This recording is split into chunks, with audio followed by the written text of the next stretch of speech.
one of the other terms that you use a lot is hypergamy. Mm-hmm. Can you just explain what hypergamy means? That was the first time I'd ever heard that term before. Yeah, first time I heard it was 2017. And all that really is just a definition of women's sexual strategy, which is only pair bonding with somebody that's of a equal or higher socioeconomic status. So I take these call-ins on my show. I don't know if you ever watched the Unplugged Alpha podcast, but I had this guy call in on Monday this week, and he was 36. His girlfriend was 46. She was an entrepreneur, successful, many multiples more money.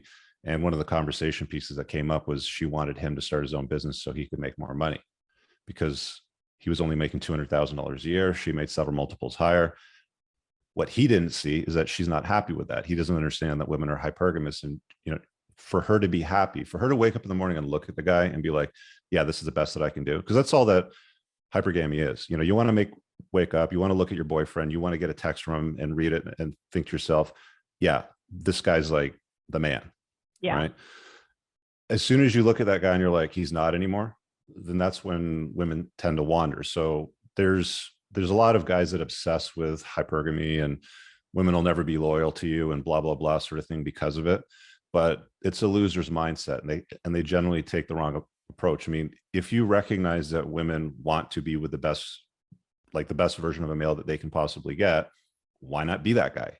Why not learn how to make money? Why not stop being fat? Why not develop some style? Why, you can go right down the list of all those things, right? Like be the guy that she wants. It almost makes them keep their standard for themselves higher. Right. Yeah, because so many times you get married and then everybody gains some weight and they stop trying, and then the women clearly are going to practice that hypergamy and look for something better because that man is no longer serving what they want. Yeah. Yeah. It's a multifaceted puzzle. Like, it's not just one piece. Like, sometimes people focus too much on the money aspect of it, but women just don't focus on money. Like, they actually have to be attracted to a guy, despite the whole body positivity movement.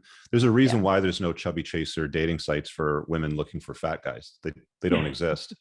Well, right? They're all trying to do this whole dad bod thing and get on that game. I'm not about that. Like, there's loads of women that'll be interviewed publicly on a, like a YouTube channel or on a news station, being asked about dad bods, and they'll say, oh yeah, that's cute, that's sexy, yeah, I love dad bods. But watch what they choose. Like, when they go to the nightclub, they're going out with the rock hard fireman, right? Right.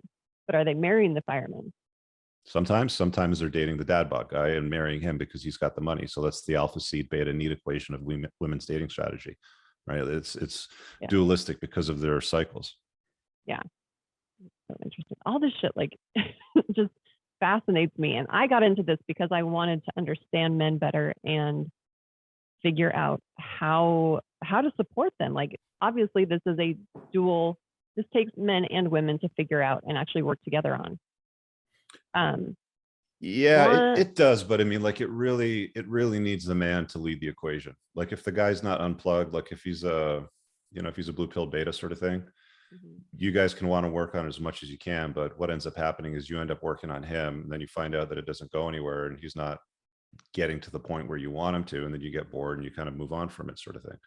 So it really starts with the guy. Like, it really truly does start with him wanting to be the leader and wanting to, procure this information and fix the chaos that's gone on in his life. And this is usually what leads guys to stuff like this. Like I mentioned earlier, when you were asking how I got into this, it's because of chaos in my own life.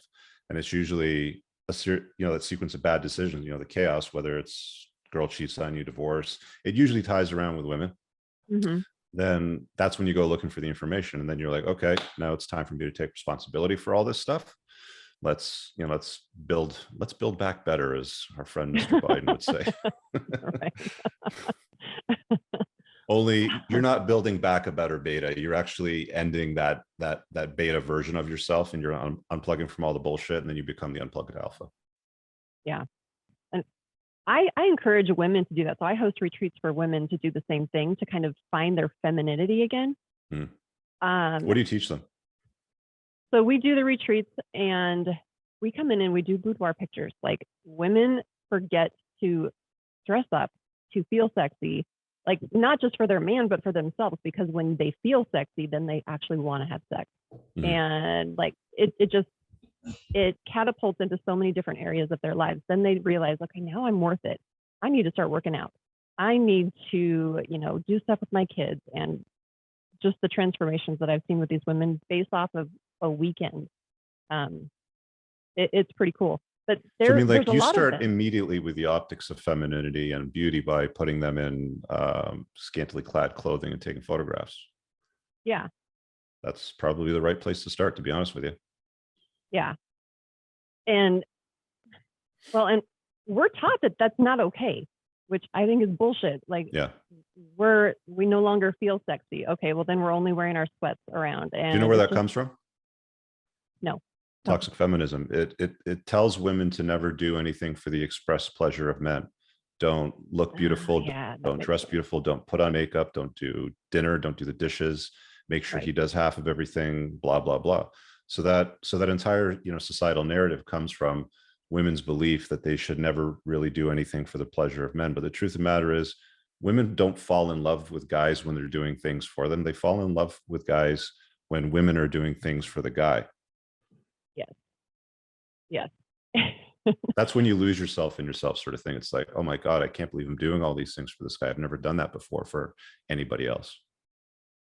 Yeah. And when you actually respect a man who is an alpha, you'll do anything for him. I love all the references that you talk about, like anal and shooting a load in your mouth. Like, that is true. If a woman respects you as the authority. It's a book for men, so I had to cater to my audience, but yeah. It does not, it doesn't, embarrass me at all. But it's true. If a woman is like, no, I don't do that. With you. That's what she should be saying. Yeah. Hey guys, I really hope that you enjoyed that short clip. If you did, consider supporting the creation of content by checking out my supplement line. Pinned in the top comment below of this video in the comments, there's a link to the unpluggedalpha.com/shop. When you click through, you'll be able to land over here, and the entire lineup is broken down by category that it performs best in: estrogen metabolism, fat burning, your foundational essentials for health, immune health, performance, and testosterone support. If you check out with coupon code ALPHA10, you'll get 10% off on your first order. There's also the option to use the subscribe and save model, where regular shipments will be sent over to you on a regular basis, and that gives you a little bit of a discount, and your supplement facts are always broken down over here. Thanks for watching. I hope you guys have an awesome day. And again, check out that link. It's pinned in the top comment below in this video. Peace out.